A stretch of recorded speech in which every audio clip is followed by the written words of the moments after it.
Okay, hi, good morning everybody. So welcome again in my class. How are you? Okay, I hope you are in a good condition when you heard about this material. Oke, jadi hari ini kita akan belajar kita akan belajar tentang etika guru dan professionalism atau the teacher ethics and professionalism. Bagaimana kita sebagai kalian sebagai calon guru, jadi harus mengetahui etika dan bagaimana untuk menjadi guru yang profesional. Oke, jadi seperti yang kita ketahui, jadi apapun pekerjaan itu pekerjaannya itu akan ada yang namanya kode etiknya, ya, dan juga undang-undang yang mengatur tentang tata cara dan juga peraturan-peraturan lain yang harus diikuti oleh suatu pekerjaan tersebut. Begitu juga dengan guru.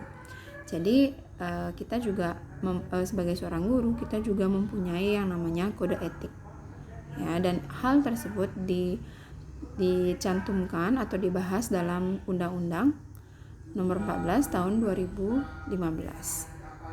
Nah, di sini akan kita bahas tentang kode etik guru dan tenaga kependidikan berbasis guru. Nah, tenaga kependidikan berbasis guru ini maksudnya adalah tenaga lab, umpamanya lab komputer atau jurusan lain, istilahnya dia bukan jurusan kependidikan tapi diperbantukan di bidang pengajaran. Ya, contohnya petugas lab, petugas perpustakaan. Nah, jadi seperti itu. Oke. Jadi organisasi profesi guru mempunyai kewenangan menetapkan dan menegakkan kode etik guru. Jadi guru itu juga mempunyai yang namanya organisasi kependidikan. Dan kode etik berfungsi untuk menjaga dan meningkatkan kehormatan serta martabat guru dalam pelaksanaan tugasnya sebagai tenaga profesional. Dan juga kode etik itu berisi norma dan etika yang mengikat perilaku guru dalam melaksanakan tugas keprofesionalannya.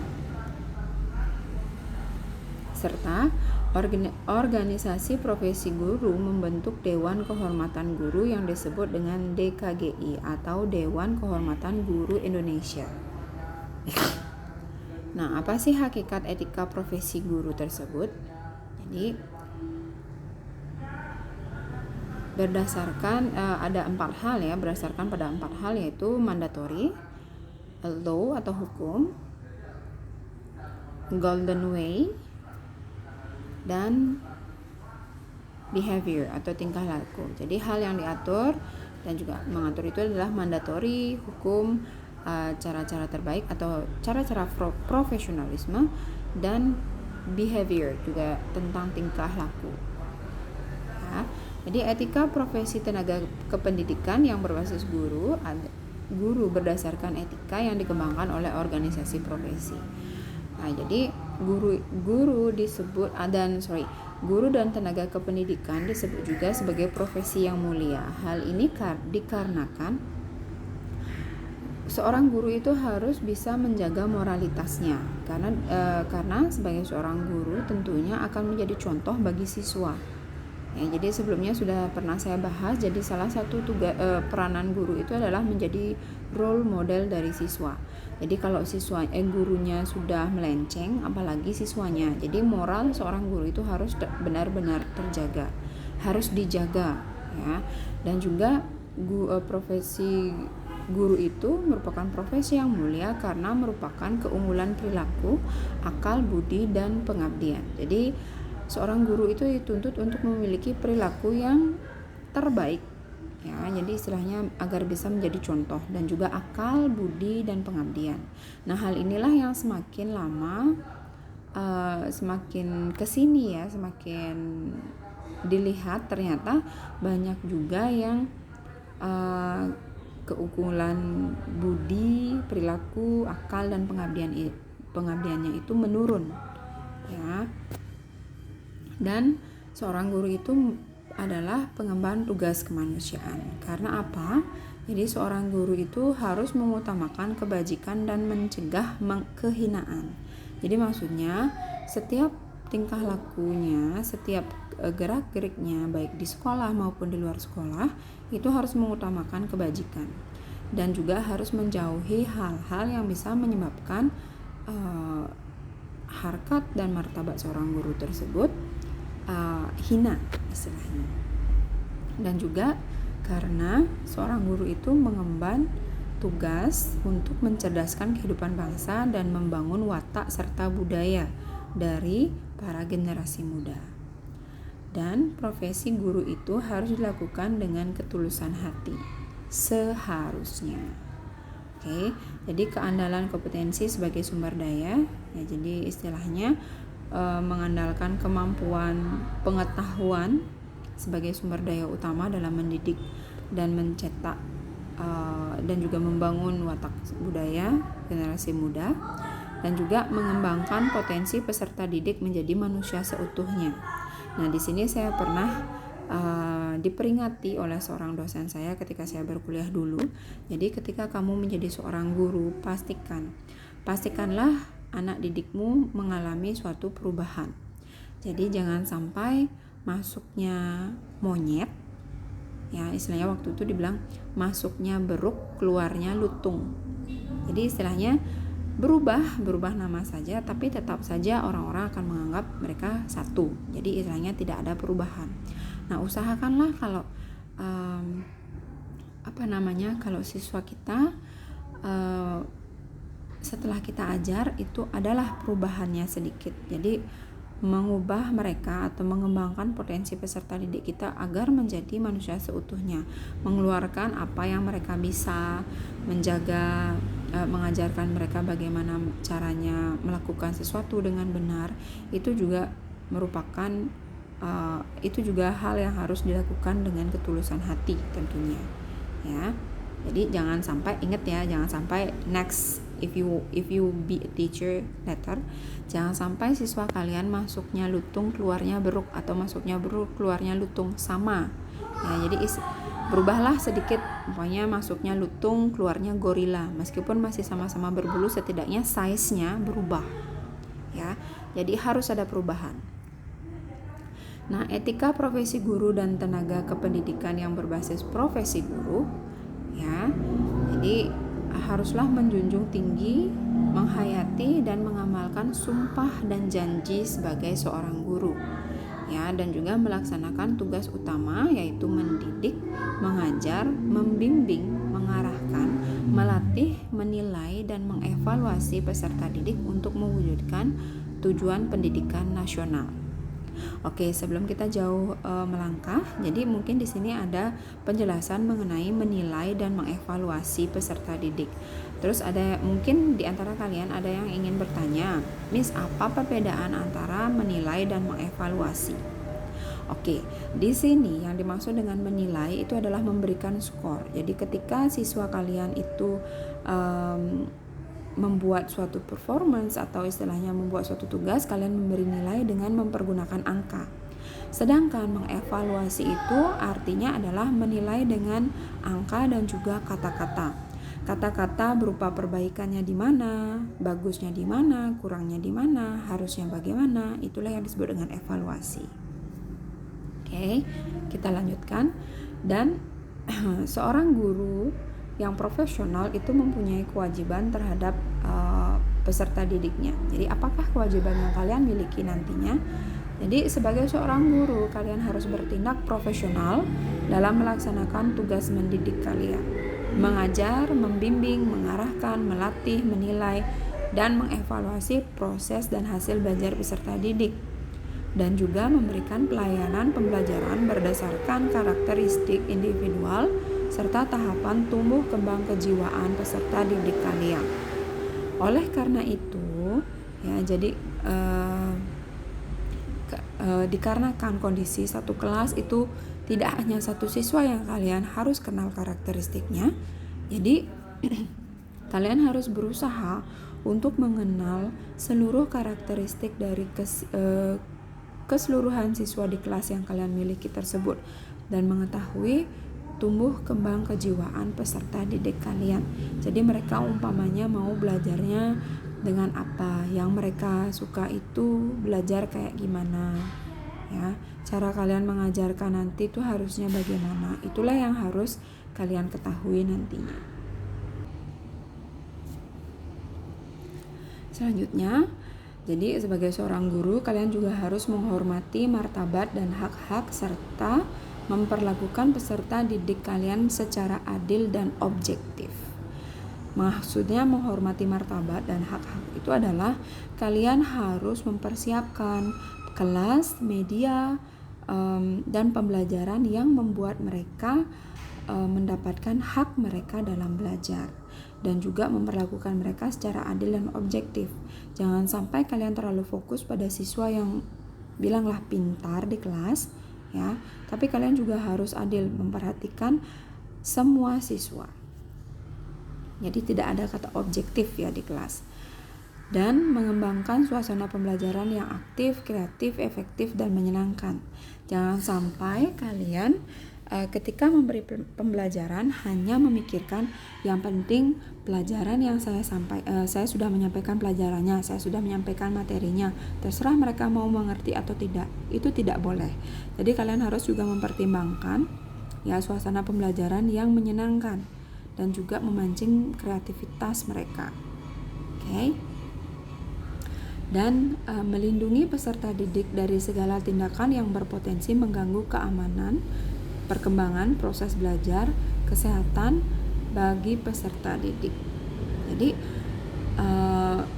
umpama jika kalian mengetahui ada sesuatu yang berpotensi untuk mengganggu kenyamanan belajar, kalian harus melindungi peserta didik kalian. Atau contohnya ruang kelas yang tidak banyak ya sekarang, ruang kelas yang tidak cocok lagi atau sudah tidak layak lagi untuk dijadikan ruang kelas. Jadi itu tanggung jawab kalian untuk menyediakan atau mencarikan tempat yang nyaman untuk mereka belajar, baik di kelas ataupun di luar kelas. Dan menjaga kerahasiaan pribadi peserta didik, terkecuali dengan alasan yang dibenarkan berdasarkan hukum kepentingan pendidikan, kesehatan, dan kemanusiaan. Jadi tentunya peserta didik kita juga mempunyai yang namanya kerahasiaan, contohnya latar belakang, contoh lain seumpamanya masalah keluarga. Umpamanya kalian ketahui hal itu, kalian harus menjaga rahasia mereka agar mereka tidak minder di kelas. Terus yang terakhir, tidak memanfaatkan hubungan profesional dengan peserta didik untuk keuntungan pribadi atau kelompok, dan tidak melanggar norma yang berlaku. Nah, hal ini akan menjadi suatu tantangan di kemudian hari ketika kalian menjadi seorang guru atau seorang tenaga pendidik di tempat kalian bekerja nanti. Jadi satu norma yang bisa saya contohkan di kalian itu adalah umpama kalian mempunyai hobi yang, bilanglah kalau bapak guru ya, mempunyai hobi judi gitu pokoknya. Jadi nggak masalah ya, sepanjang kalian tidak memperlihatkan, tidak melakukannya di hadapan anak didik kalian. Jadi umpamanya kalian lakukan di hadapan anak didik kalian, itu tentunya sudah melanggar norma ya. Dan juga tidak memanfaatkan hubungan profesional dengan peserta didik untuk keuntungan pribadi. Jadi contohnya ini juga sangat banyak terjadi ya. Jadi mungkin kalian mempunyai pengalaman tentang hal ini ketika kalian menjadi peserta didik ya. Jadi umpamanya saya guru bahasa Inggris ya. Terus saya membuka tempat kursus. Jadi seperti pengalaman saya juga ya, jadi ketika ada siswa yang kursus di tempat saya selalu berikan nilai baik meskipun nilai yang seharusnya didapat adalah nilai yang kurang. Jadi saya selalu memberikan nilai yang baik gitu umpamanya. Nah, itu artinya kalian sudah memanfaatkan hubungan profesional kalian dengan peserta didik untuk keuntungan pribadi kalian, dan itu tidak diperbolehkan. Oke, terus kedua yaitu kewajiban kalian sebagai seorang calon guru terhadap orang tua peserta didik. Ya, jadi kalian harus menghormati hak orang tua ya, atau peserta atau wali peserta didik, maaf ya banyak salah ketik, peserta didik untuk berkonsultasi dan memberikan informasi secara jujur, objektif mengenai kondisi perkembangan belajar peserta didik. Jadi maksudnya adalah kalian harus jujur jika anak mereka kurang, kalian katakan kurang. Jadi dan kalian juga harus memberikan solusinya. Dan juga harus antara guru dan orang tua harus membina hubungan kerjasama dengan satu sama lain ya, untuk kepentingan peserta didik dalam melaksanakan proses pendidikan untuk meningkatkan mutu pendidikan dari peserta didik. Dan selanjutnya itu adalah tidak memanfaatkan, sekali lagi tidak memanfaatkan hubungan profesional dengan orang tua atau wali peserta didik untuk memperoleh keuntungan pribadi. Nah ini banyak sekali ya, jadi sama umpamanya minta ini itu gitu ya kepada orang tua gitu ya, orang tua peserta didik atau wali peserta didik itu tidak diperbolehkan ya. Oke. Terus kewajiban selanjutnya yaitu kewajiban terhadap masyarakat atau terhadap warga masyarakat. Jadi guru itu harus menjalin komunikasi yang efektif dan kerjasama yang harmonis dengan masyarakat untuk memajukan dan mengembangkan pendidikan. Nah di sini juga bisa guru tersebut menggali potensi yang dimiliki oleh masyarakat untuk dikembangkan di sekolah. Dan juga mengakomodasi aspirasi dan keinginan masyarakat dalam mengembangkan dan meningkatkan kualitas pendidikan. Jadi umpama masyarakat menginginkan kalau siswanya itu muatan lokalnya diberikan meja jahitan gitu umpamanya, bisa. Jadi guru itu harus bisa beradaptasi, bisa memodifikasi pembelajaran mereka. Dan selanjutnya bersikap responsif terhadap perubahan yang terjadi dalam masyarakat dengan mengindahkan norma dan sistem nilai yang berlaku di masyarakat. Nah ini tentunya ya, jika sudah berhubungan dengan masyarakat itu akan berhubungan dengan adat istiadat yang kita miliki di Bali, dan juga tentang norma dan sistem norma penilaian yang berlaku di masyarakat. Dan yang terakhir yaitu bersama-sama dengan masyarakat berperan aktif untuk menciptakan lingkungan sekolah yang kondusif.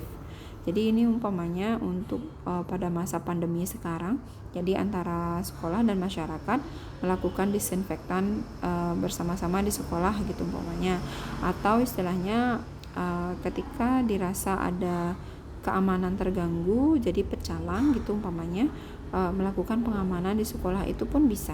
Ya, jadi itu adalah salah satu bentuk kerjasama antara guru, sekolah, dan masyarakat.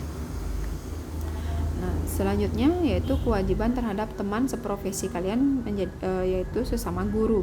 Jadi di antara sesama guru itu diharapkan saling membangun suasana kekeluargaan, solidaritas, dan saling mengerti antar teman, saling menghormati antar teman, dan juga menjaga kehormatan dan kerahasiaan rahasia pribadi teman sejawat kalian. Jadi jangan sampai istilahnya menjelek-jelekkan teman kalian. Jadi siapapun ya, dimanapun kalian, apapun profesi kalian, menjelek-jelekkan itu bukanlah norma atau bukanlah suatu kehormatan ya. Jadi itu menunjukkan kualitas diri kalian.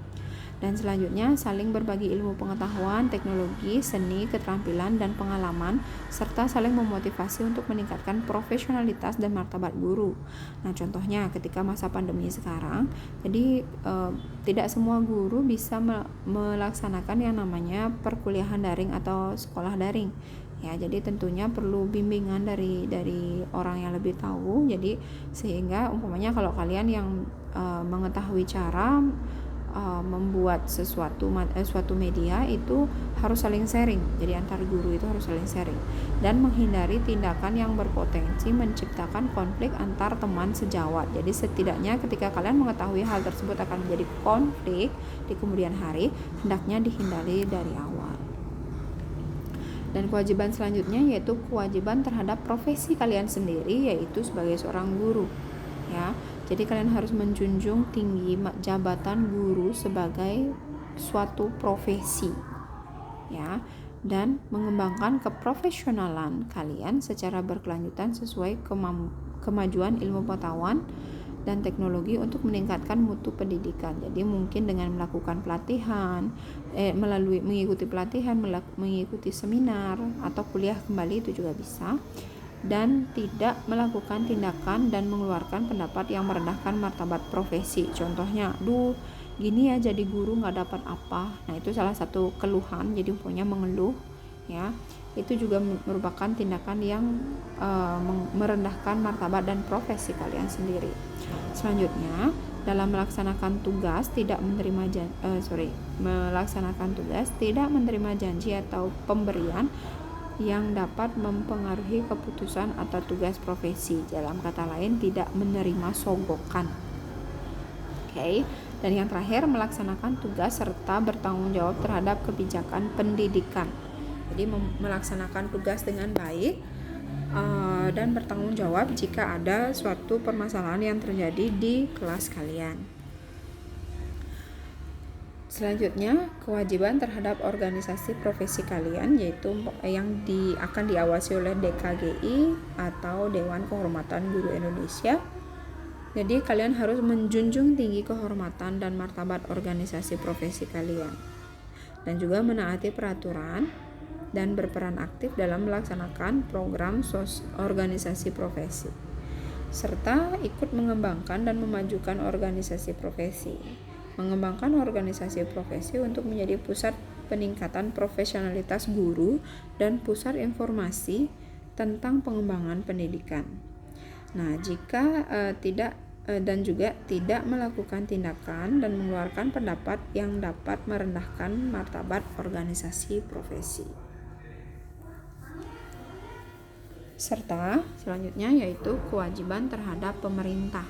Jadi terhadap pemerintah kita juga mempunyai 3 kewajiban, yaitu yang pertama, berperan serta menjaga persatuan dan kesatuan dalam kehidupan berbangsa dan bernegara dalam wadah NKRI berdasarkan Pancasila dan Undang-Undang Dasar 1945. Jadi kalian tidak diperkenankan untuk mengucapkan, berbuat sara di kelas, ya, karena sara itu berpotensi untuk memecah belah persatuan dan kesatuan. Oke. Dan selanjutnya berperan serta dalam melaksanakan program pembangunan pendidikan. Jadi nanti jika ada program dari Menteri Pendidikan, ya, jadi kalian akan berikut serta dalam melaksanakan program-program baru untuk pembangunan pendidikan. Selanjutnya melaksanakan ketentuan yang ditetapkan pemerintah. Jadi itu akan berbuat sesuai dengan aturan yang berlaku, sesuai dengan arahan dan sesuai dengan perintah. And then, as you know that a real teacher teaches from a heart, and teaching is a work of a heart. Jadi seorang guru yang paling nyata atau yang paling benar itu adalah seorang guru yang mengajar dengan hatinya, dan mengajar adalah cara hatinya untuk bekerja atau jantungnya untuk bekerja. Okay, I think that's all about the explanation today. It's about the teacher ethics and professionalism. Yeah, so you have a question, let's discuss it. Thank you.